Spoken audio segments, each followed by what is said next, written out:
Susi datang, kami senang.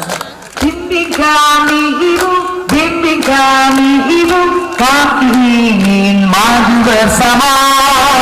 Bimbing kami Ibu, bimbing kami Ibu.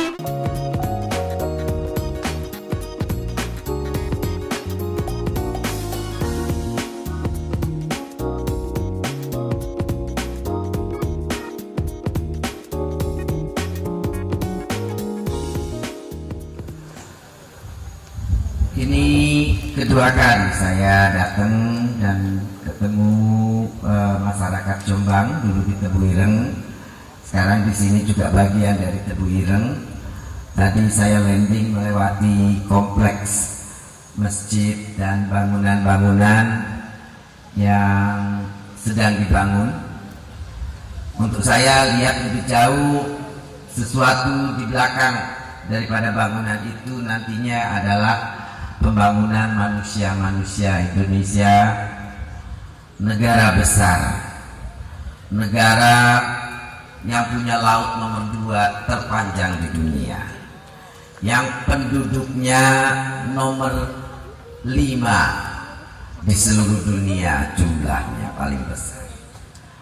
Sudah saatnya kita memulai dengan kerja dan spirit yang tidak boleh pernah berhenti atau melemah, karena tuntutan globalisasi dan kompetisi dunia akan makin kuat dan makin berat. Manusia-manusia Indonesia harus dipersiapkan dengan lebih baik untuk menjadikan manusia-manusia Indonesia lebih kuat, lebih punya semangat, dan lebih punya prinsip dan tujuan dalam hidupnya, terutama dari kencangnya, menjaga dari kencangnya arus dan pengaruh beberapa ideologi, beberapa aliran yang bisa mengganggu ketenangan hidup berbangsa dan bernegara. Agama menjadi salah satu pilar yang penting yang akan tetap menjaga norma-norma aturan dan juga etika hidup berbangsa, berkomunikasi, dan juga bertata negara. Tanpa dasar keagamaan yang kuat, negara akan kehilangan arah dan tentu nanti tidak baik untuk stabilitas politik dan ekonominya. Pondok pesantren menjadi cikal bakal daripada wadah pendidikan selain pendidikan umum lainnya. Saya punya keyakinan pondok pesantren lebih mengintensifkan dan punya waktu yang lebih banyak dalam mengalokasikan edukasi dan juga training, pelatihan, dan lain sebagainya. Namun satu hal penting kita juga harus ingat, manusia-manusia adik-adik kita ini, generasi muda ini harus kita pastikan mereka mendapatkan asupan gizi yang cukup, yang baik. Tanpa asupan protein yang cukup, otak-otak anak-anak kita nantinya juga tidak bisa mempunyai IQ tinggi.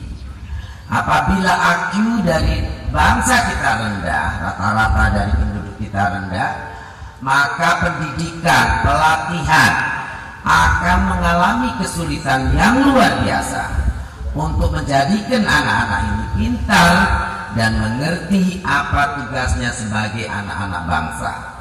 Disinilah KKP dengan program-program budidaya ingin memberikan kesempatan, ingin memberikan asupan protein kepada anak-anak bangsa dengan bantuan bioflok.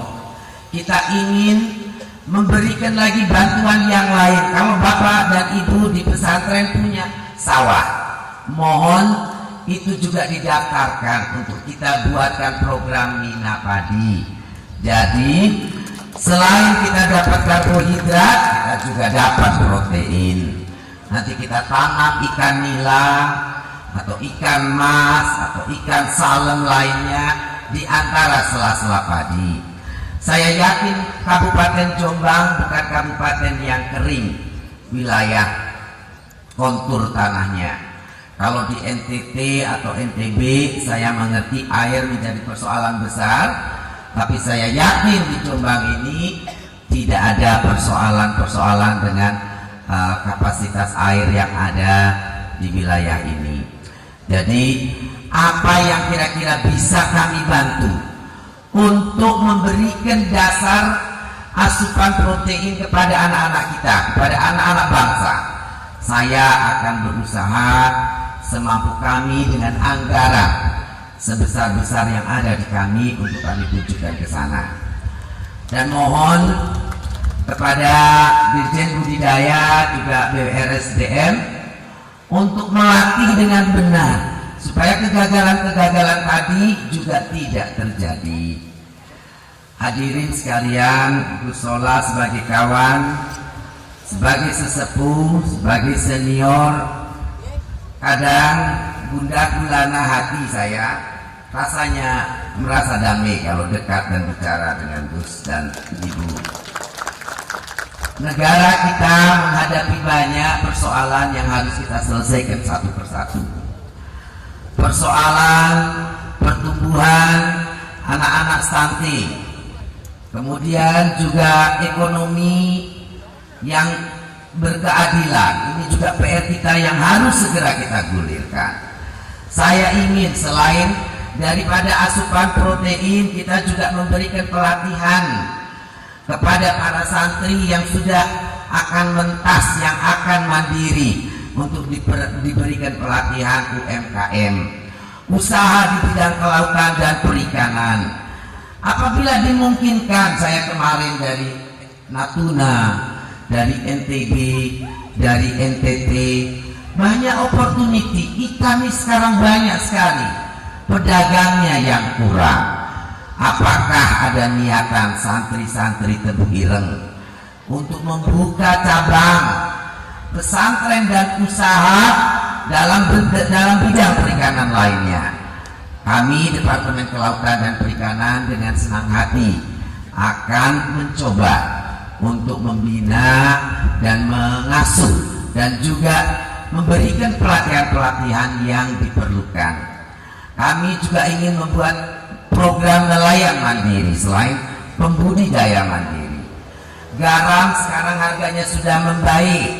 Kesempatan santri untuk usaha menjadi petani garam. Kemarin di NTT saya dengar cerita dari seorang petani garam asalnya dari Madura. Dia bilang, dulu saya datang ke sini lontang-lantung, Bu. Sekarang saya sudah punya lahan sendiri 1,5 hektar. Dan sekarang harganya 4.000, saya bisa beli mobil. Saya bilang tidak boleh beli mobil, beli lahan lagi dulu. Jadi itulah ternyata perantau-perantau dari Madura ke NTT sekarang jadi saudagar-saudagar garam.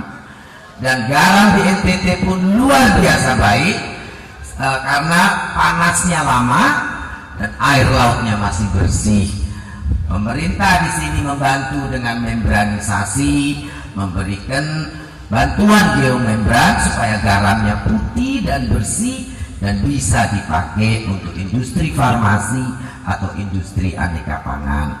Itu juga opportunity besar. Sekarang ini kita impor hampir 2.700.000 ton. Kali 600 rupiah harga garam impor itu berarti kurang lebih 1 triliun lebih. Kita mampu sebetulnya. Tetapi ya itu tadi, lahan-lahan pesisir harus dijaga untuk tambak garam. Saya mengerti sekarang di Madura makin kurang lahannya karena dipakai perumahan, dipakai proyek lainnya. Tetapi NTT, NTB itu juga terbuka. Dan saya ingin menggandeng Ponpes Tebu Ireng kalau bisa membuka cabang selain untuk usaha dan bisnis para santri-santri, alumni-alumni Tebu Ireng, juga mungkin untuk membangun pesantren yang sama, menularkan pola pendidikan, pola behavior yang sudah bangun baik di Tebuireng menjadi tersebar di seluruh Indonesia, sehingga orang-orang Indonesia di mana-mana nanti adalah orang-orang yang amanah, orang-orang soleh, orang-orang yang berpendidikan.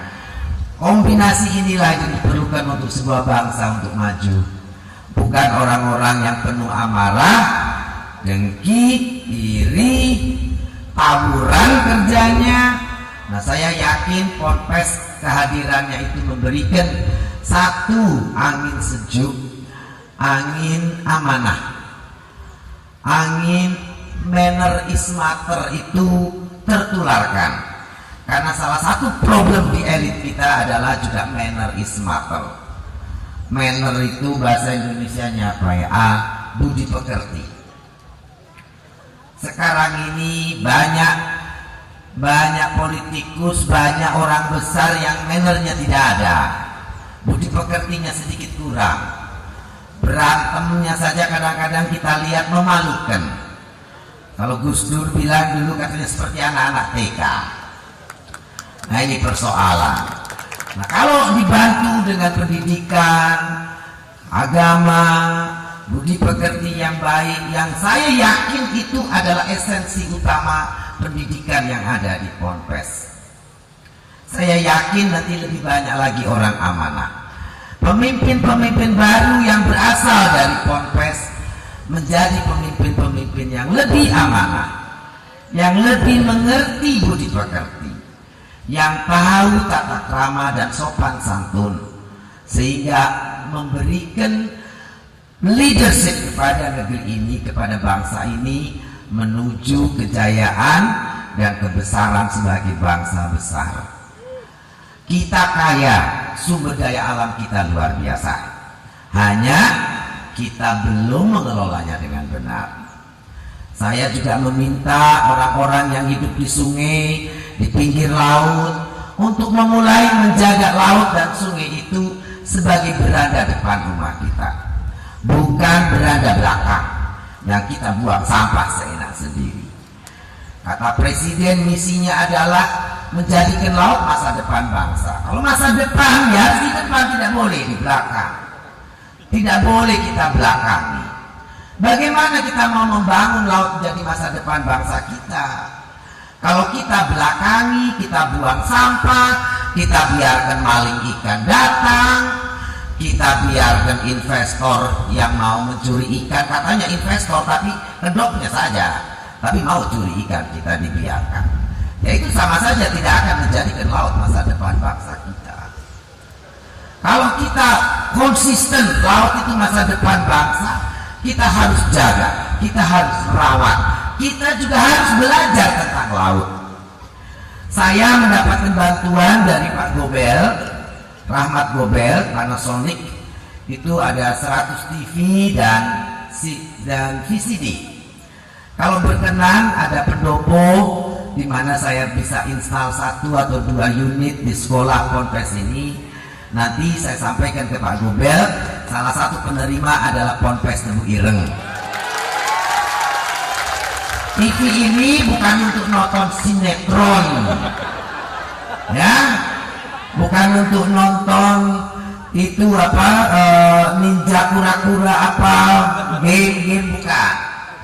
Kami akan kirim film-film BBC Earth dan BBC Oceans dan juga BBC People untuk program edukasi supaya semua kita tahu apa itu di dalam laut, apa gunanya sebuah binatang warna biru di laut kita, apa gunanya ombak, apa gunanya kesehatan laut untuk kita, apa itu climate change, apa itu people behavior, apa itu human error, dan lain sebagainya. Kalau itu berkenan, nanti saya kirim Gusola untuk pendidikan anak-anak. Janji ya, bukan untuk nonton sinetron ya. Nah, mudah-mudahan biovlog yang kita bantukan bisa memenuhi kecukupan gizi para anak-anak santri yang ada di Ponpes-Ponpes. Bapak dan Ibu, berikan asupan makan ikan yang banyak. Iwake harus iwak temenan, tidak boleh iwak-iwakan. Mangane karo apa? Iwak tahu, iwak tempe. Ya bukan, iwak ya kudu iwak. Iwak temenan, daging ikan pasti lebih murah daripada daging sapi. 1 kilo daging sapi bisa beli lele 6 kilo. Ya toh? Dan sapi bisa bikin budet, darah tinggi naik, kolesterol tinggi. Nah, ikan tidak. 1 kilo ikan lele 15.000 sampai 20.000. Daging sapi 100.000. Jadi 1 berbanding 6. Kalau makan daging sapi seminggu sekali, ganti bisa menjadi tiap hari makan ikan. Betul dong? Proteinnya sama, bahkan kelebihannya ikan ada omeganya. Nah, insya Allah kalau kita semua niat membangun anak-anak bangsa ini menjadi anak-anak pinter, kita ganti daging dengan ikan, ayam dengan ikan. Tahu tempe juga bagus karena itu protein, tapi nyoco iwae tahu tempe tok. Kira-kira seperti itu, Gus Sola dan Ibu dan seluruh pimpinan pondok pesantren. Sekali lagi saya ucapkan terima kasih atas sambutan, dan saya berharap ini bukan yang kunjungan yang terakhir. Yang kedua akan ada terus, nanti saya akan pantau keberhasilan daripada video vlog ini. Akhirul kalam, assalamualaikum warahmatullahi wabarakatuh.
Satu, dua, tiga.